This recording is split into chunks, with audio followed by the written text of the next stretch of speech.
Hello students, आज हम अपना हिंदी व्याकरण का क्लास 1 का लेसन नंबर 13 पढ़ेंगे, जिसका नाम है अनेक शब्दों के लिए एक शब्द। It means one word substitution. तो आइए प्यारे बच्चों शुरू करते हैं।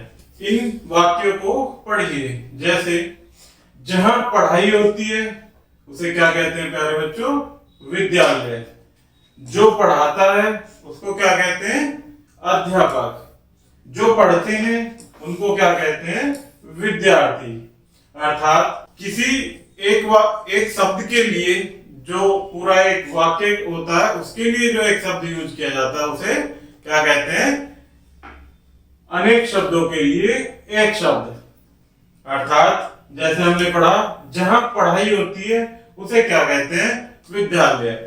अर्थात इसी प्रकार से हम कह सकते हैं कि जहां इलाज होता है उसे क्या कहते हैं? अस्पताल। तो आगे देखते हैं। अनेक शब्दों के स्थान पर एक शब्द का प्रयोग करने से वाक्य छोटा हो जाता है और वह सुंदर लगने लगता है। इट मीन्स कि हम अस्पताल बोलेंगे या ये बोल सकते हैं कि जहां इलाज होता है तो उसे क्या कहेंगे?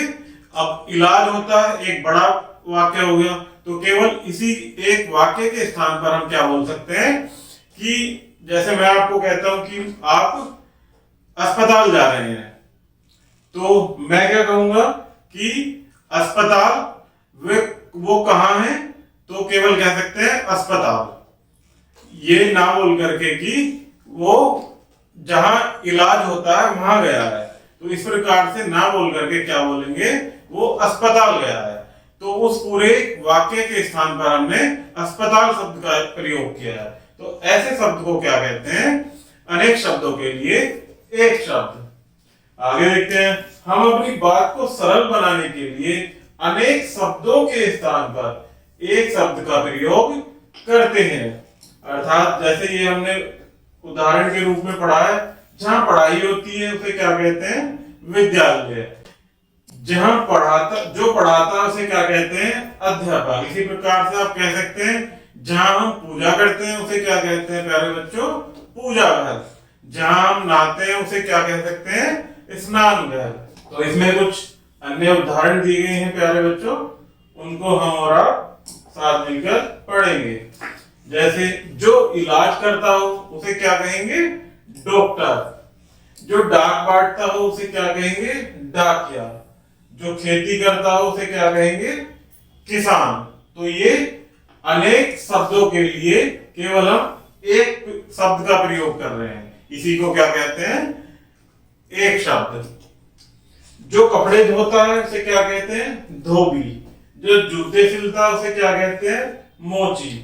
जो कपड़े सिलता है उसे क्या कहते हैं प्यारे बच्चों? दर्जी। जो देश की रक्षा करता हो उसे कहते हैं सैनिक। जो बाल काटता हो उसको क्या बोलते हैं? नाई। इसी प्रकार से जो मिट्टी के बर्तन बनाता हो उसे क्या कहते हैं? कुम्हार। तो ये हमने अनेक उदाहरण पढ़े प्यारे बच्चों। इसी प्रकार से कुछ अन्य अनेक शब्दों के लिए एक शब्द पढ़िए। तो आइए प्यारे बच्चों, इनको आप याद भी रखेंगे और यहां साथ मिलकर हम पढ़ेंगे। जैसे पहला है आपका साथ पढ़ने वाला। कोई हमारे साथ पढ़ रहा होता है उसे हम क्या कहते हैं? सहपाठी। रोज होने वाला उसे क्या कहेंगे? दैनिक। जैसे कोई काम डेली होता है तो उसे क्या कहते हैं? दैनिक।